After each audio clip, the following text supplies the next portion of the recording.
पोटका भारत सेवा आश्रम के रोविन महाराज के प्रताड़ना से तंग आकर 3 शिक्षिकाओं ने प्रखंड कार्यालय में दिया धरना एवं महाराज को हटाने की मांग। भारत सेवाश्रम संघ सवर्णनगर के महाराज के दुर्व्यवहार से तंग आकर सवर्णनगर बालिका आवासीय विद्यालय की 3 शिक्षिकाओं ने पोटका प्रखंड मुख्यालय में 1 दिवसीय धरना दिया।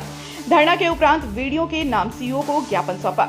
कहा कि हम 3 शिक्षिकाएं शकुंतला मरांडी, मंजूरी मुंडा एवं दीपा हेम्ब्र भारत सेवा संघ सवर्णनगर स्थित बालिका आवासीय विद्यालय में कार्यरत हैं। बीते काफी दिनों से आश्रम के संचालक सह प्रभारी रोविन महाराज द्वारा हम लोगों के साथ दुर्व्यवहार किया जा रहा है। 7 जुलाई को रोविन महाराज द्वारा हम लोगों को पढ़ाने से रोका गया। महाराज द्वारा हमें अपशब्द भाषा व धमकी देकर जबरन स्कूल के गेट से बाहर निकाल दिया गया। इनके प्रताड़ना से हम शिक्षिकाओं भयभीत हैं। हम लोगों ने निर्णय लिया है कि महाराज के विरुद्ध जब तक कार्रवाई और न्याय नहीं मिलता तो हम लोग लगातार आंदोलन करेंगे। उन्होंने महाराज की धमकी और प्रताड़ना से सुरक्षा देने की मांग की है। तीनों शिक्षिकाओं ने कहा कि महाराज द्वारा शारीरिक मानसिक रूप से प्रताड़ित किया जा रहा है, जिसको लेकर हम सब उपायुक्त से लेकर मुख्यमंत्री एवं थाना को भी लिखित शिकायत करते करते थक चुके हैं, मगर किसी से हमें न्याय नहीं मिल रहा है। वहीं शिक्षिकाओं ने अंत में न्यायालय में न्याय को लेकर शिकायत दर्ज कराया है। इसके बाद महाराज का प्रताड़ना काफी ज्यादा हो चुका है। न्याय को लेकर अंततः शिक्षिकाओं ने पोटका प्रखंड कार्यालय में धरना पर बैठकर महाराज को हटाने की मांग की है। तीनों शिक्षिकाओं का समर्थन में JLKM के पूर्व प्रत्याशी भागीरथ हंसा ने कहा कि मामले की उच्च स्तरीय जांच करते हुए महिलाओं को न्याय दिलाना चाहिए।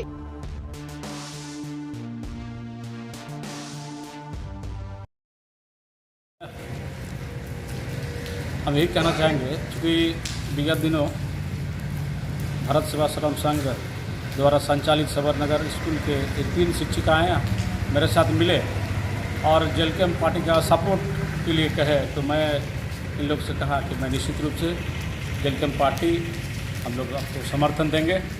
और हम यही कहना चाहेंगे कि ये लोग के ऊपर जो टॉर्चर हो रहा है उसमें प्रशासन हस्तक्षेप करे और जल्द से जल्द रोविन महाराज के ऊपर कानूनी कार्रवाई करे और आदिवासी महिला शिक्षिकाओं को न्याय मिले। जो है हमको लगता है जांच के बाद स्पष्ट हो जाएगा और प्रशासन जांच करे और जांच करके जो भी इसमें दोषी पाए जाएंगे वो उसके ऊपर कानूनी कार्रवाई हो। आज हम लोग धरना कर रहे हैं इस वजह से कि हम लोग इतना कुछ एप्लीकेशन दिए वहाँ, लेकिन कोई हम लोग का सुनवाई नहीं किया। इसलिए आज धरना में बैठे हैं कि हम लोग का जल्दी से जल्दी जांच का पड़ताल करें और उसमें जो भी दोषी होंगे उसका खंडन हो और जल्दी से जल्दी रोविन महाराज के ऊपर उसका अरेस्टिंग हो जाए, क्योंकि वो हम लोग के ऊपर डेली प्रतिदिन किसी के गार्जियन के माध्यम से कहाँ ग्राम सभा के माध्यम से हम लोग को प्रताड़ित करता है।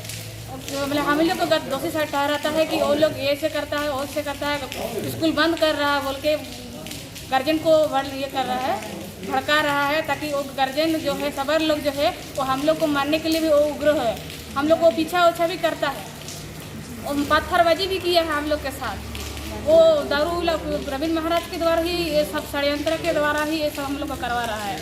तो हम लोग मैडम का ब्रेक भी फेल कर दिया था, तो हाँ इसका ब्रेक भी फेल कर दिया था। मेरे को तो बहुत गाली गलौज किया, तेरा सर्वनाश करूँगा ऐसे उंगली दिखाते हुए मेरे को बोलता है। मारने के लिए वो खड़ा हो गया था मेरे को कि तुम ऐसे कर रही है बोल के, तुम यहाँ के स्टूडेंट होते हुए भी तुम ये चीज़ कर रही है बोल के।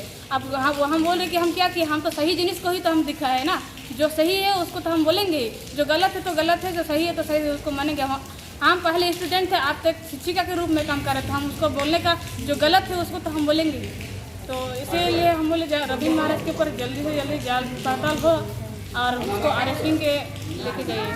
हम लोग रोविन महाराज नहीं।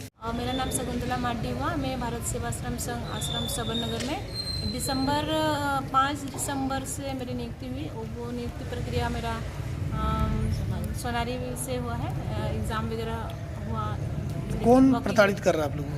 सर हमें तो रोविन महाराज इतना प्रताड़ित किए कि घर भी भगाए, मेरे पेरेंट्स को भी आने के लिए बोले, पेरेंट्स को भी भगा दिए। और सर हमें तो पूरे ही संलिप्त करने की कोशिश किए थे। हम जब यहाँ आए तो हमको बहुत सारा प्रलोभन दिए। जब मैं यहाँ आई तो हम हमको बोला गया कि सर एक्चुअली यह बात हुई कि इंस्पेक्शन टीम आने वाला था उस समय दिसंबर में, तो मुझे ये घटना पता नहीं थी कि ये इंस्पेक्शन टीम आने वाले हैं। तो मुझे बहुत सारे प्रलोभन देके यहाँ पे बुलाया गया कि आपको प्रिंसिपल का पद दिया जाएगा, ज़्यादा सैलरी दिया जाएगा, ऐसे करके बुलाया गया सर। और जैसे इन्होंने कहा कि सेक्स रैकेट यही है सर, वहाँ पे सिर्फ सेक्स रैकेट चल रहा है, और उन्होंने मेरे साथ भी कोशिश किया है सर। और इसीलिए मुझे जब पहली बार मुझे यहाँ बुलाया गया तो बोला गया कि हॉस्टल में ही रहना है और यहाँ से आप पढ़ा सकती है बच्चों को। और सर जब मैं आई तो मैंने उनसे कहा कि मैं तो +2 को हमेशा पढ़ाई हूँ और वहाँ पे छोटे बच्चे हैं, मैं कर पाऊँगी कि नहीं कर पाऊँगी। तो बोले कि 6 से 8 क्लास तक के आपको क्लास दिया जाएगा और आपको प्रिंसिपल बनाया जाएगा, और ये बिल्डिंग जो है ना जनवरी में कंप्लीट हो जाएगा और आपको प्रिंसिपल बना दिया जाएगा, वाइस प्रिंसिपल, और 13,500 सैलरी मिलेगा। इस तरह से हमको प्रलोभन देके यहाँ पे लाए तत्काल में। और सर जब इंस्पेक्शन टीम आया तो उस समय भी मेरा इस तरह से ही शायद उनके सामने बोले गए हैं सर। जब मुझे ये भनक लग गई सर, मैंने ये एहसास किया तो मैं यहाँ छोड़ दी थी। तो मेरा लगता है 1 मार्च को जब हम लोग का इस तरह से शोषण होते रहता, रोज़ मानसिक टॉर्चर करते हैं, शारीरिक भी टॉर्चर करते हैं, तो सारे को मैंने आवेदन दिया था, यहाँ ब्लॉक को भी मैंने आवेदन दिया था। तो यहाँ के BW सर साहब भी गए थे और जो जनप्रतिनिधि हैं वहाँ के ग्वालघाटा के, और हमारे जो पूर्व जिला परिषद दीदी हैं उनको भी मैंने दिया था एप्लीकेशन। तो उन लोगों ने, इन सभी लोगों ने 1 मार्च को महाराज की अध्यक्षता में ही बैठक बुलाई गई थी और ये सारी जो समस्याएं हैं वहाँ आई थी। तो सारी समस्याएं आई तो उनको वहीं पे सुलझा दिया गया था सर। तो फिर मैंने जब सोचा कि यहाँ मेरे लिए रहना पॉसिबल नहीं है, एक तो सुदूरवर्ती है पहाड़ और उनके साथ और भी लोग शामिल हैं सर। और ये मैं एक नाम लेना चाहूँगी जो बार बार हर काम में मेरा बाधा डालते हैं, वो DC मुर्मू। क्या पद से है वो मुझे नहीं पता सर, लेकिन वो हमारे हाँ सर, मैं तो नहीं हूँ, उतना अधिक जानकारी नहीं है, लेकिन DC मुर्मू हमेशा हर काम में हम लोगों का बाधा डालते हैं और वही मुझे लगता है कि उस रोबिन महाराज के षड्यंत्र में पूरा शामिल है। और सर फिर सर हमको रोबिन महाराज ने साफ कहा 10 तारीख को जब मैं आई थी, जब मुझे लगा कि मैं यहाँ नहीं रह पाऊँगी तो मैं नहीं थी। फिर सर मैं अपना बैग लेने 10 तारीख को आई थी, 10 अप्रैल को सर, तो उन्होंने मुझे बैग लेने नहीं दिया और मेरा बैग के लिए लिखित रूप से ये दी थी लक्ष्मी देवी मुंडा, वहाँ की जो शायद वाइस प्रिंसिपल है कि शिक्षिका है सर। पत्र के आधार पर मुझे नहीं पता कि वो वाइस प्रिंसिपल है, लेकिन उन्होंने क्या किया है, मेरे बैग को लेकर कुछ लेटर बनाया है और वीडियो बनाया है ताकि मैं ऐसे आसानी से नहीं ले सकूँ। अब मुझे लगता है कि रोबिन महाराज का ही षड्यंत्र है, उसमें शामिल है लक्ष्मी देवी मुंडा जो मेरे को अपना बैग नहीं लेने दिया सर। फिर जब मैं वहाँ हमको सर मैं जैसे कि 10 तारीख आई तो मुझ पर लांछन लगाया गया कि मेरे किसी पुरुष के साथ अवैध संबंध है, मैं लूज कैरेक्टर की हूँ। तो सर उन्होंने बोला कि 23 तारीख को मैंने अपने आंखों से किसी के घर में किसी लड़का के साथ मैंने देखा। तो इसी का जवाब मैंने पूछा कि सर आप मतलब कोई एविडेंस है, कोई प्रत्यक्ष प्रमाण है आपके पास जो इस तरह से मुझ पर गलत आरोप लगा रहे हैं?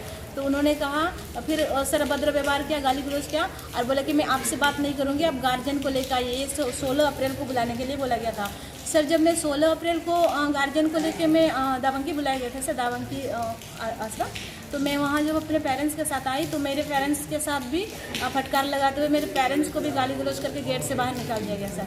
और सर ये बार बार जिसके पास भी जाते जैसे अभी आपके पास आए हैं तो सर उसको पता चलेगा तो बोले पत्रकार के साथ आपका नाजायज़ संबंध है, आपके नाजायज़ संबंध है इसलिए आप उसके साथ गए हैं, आपको वहाँ वो सैलरी देते हैं, आप उसके पास गए, आपका जरूर नाजायज़ संबंध है। तो इस सर खुदे एक सेक्स रैकेट चला रहे हैं, खुदे इस तरह से ये तो बलात्कारी है सर, ये तो बलात्कारी साधु है, ढोंगी है, कोई ड्रेस जो पहना है उसका अपमान कर रहे हैं सर। और हम लोग को इस तरह से रोज़ प्रताड़ित कर रहे हैं सर। कल तो 7 तारीख की घटना है, कल तो हम लोग केस किए हुए हैं न्यायालय में सर। तो उसके जब से उनको पता चला है इस तरह से रोज़ जब मतलब जो उसको मन करता है समाज में बच्चों से रैगिंग कराता है, आते जाते सर मेरे को अननोन नंबर से बहुत सारा फ़ोन नंबर दिया है जो वहाँ के सबर लोग हैं, कम से कम 6-7 मोबाइल नंबर से रोज़ कंटिन्यू फ़ोन आते हैं, कुछ अश्लील वीडियो भी मेरे को भेजा गया है। और सर 7 तारीख को मेरे घर में कुछ गुंडे को भेजे थे, एक बोलेरो में शायद थे, मम्मी घर पे थी, मैं तो थी नहीं। तो सर कम से कम 6-7 गुंडों को भेजा गया था और मेरी मम्मी को कोई लेटर पे जबरन साइन करने के लिए बोला गया था सर। तो मेरी मम्मी बोली कि आप मैं साइन क्यों करेंगे, लेटर उनका हमको दीजिए या फिर लेटर छोड़ दीजिए। तो वो लेटर छोड़ने के लिए तैयार नहीं सर, बोले कि इसमें साइन कीजिए। तो उसमें भी बहुत कुछ हम निवेदन करेंगे कि हम आदिवासी महिला शिक्षिकाएँ हैं उन पर जल्द से जल्द कार्रवाई हो। और हम चाहेंगे कि अभी जो मेरा धारणा है उसमें कोई उच्च अधिकारी आए और हम लोग को कुछ उसको साधु को निकालने के लिए कोई पत्र वगैरह दे, मैंने आश्वासन दे या पत्र दे कि नहीं ये हटाए जा रहे हैं और साथ में उसके साथ कानूनी कार्रवाई भी की जाए सर। धन्यवाद सर। मेरा नाम दीपा हेम्ब्रम है और मैं भारत सेवाश्रम आवासीय बालिका विद्यालय में 10 साल से शिक्षिका हूँ। और मैं यहाँ पर बहुत प्रताड़ित होने के बाद ही आई हूँ और मेरे यहाँ पर बहुत आवेदन दिया गया कि इन 3 शिक्षिकाओं के साथ मुझे तो हमेशा ये बोला तो आदिवासी बोका चौदा बोलता है कि आप शिक्षिका हैं, आप पढ़ाने लिखाने नहीं जानती है, ऐसा मतलब जातिवाचक सूचक गाली दिया जाता है। और ये मेरे समुदाय को ये गाली दिया जाता है कि आप आदिवासी होकर आपके मांग में सिंदूर नहीं है, आपका हाथ में पोला शाखा नहीं है, आप कैसा आदिवासी है। इस तरह का हम लोग को नीच तुच्छ समझ करके हम लोग को हमें ये सब रोबिन महाराज करते हैं और हम लोग को प्रत्यक्ष अप्रत्यक्ष रूप से हम लोग को प्रताड़ित करते हैं, मानसिक रूप से और शारीरिक रूप से कार्यस्थल में प्रताड़ित किया जाता है। और आज हम लोग न्याय के लिए यहाँ आए हैं क्योंकि हमारे कोई बात नहीं सुन रहा है। हमने सीएम से लेकर शिक्षा मंत्री से लेकर थाना STSC में वहाँ पर गए, वहाँ पर भी नहीं सुना गया।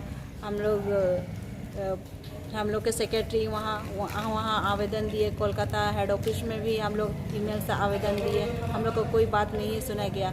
आज गार्जियन के साथ षड्यंत्र के तहत हम लोग को बदनाम किया जा रहा है कि हम बच्चों को प्रताड़ित कर रहे हैं, ये कर रहे हैं, वो कर रहे हैं, उन्हें मार रहे पीट रहे हैं। लेकिन हम ऐसा कुछ भी नहीं कर रहे हैं।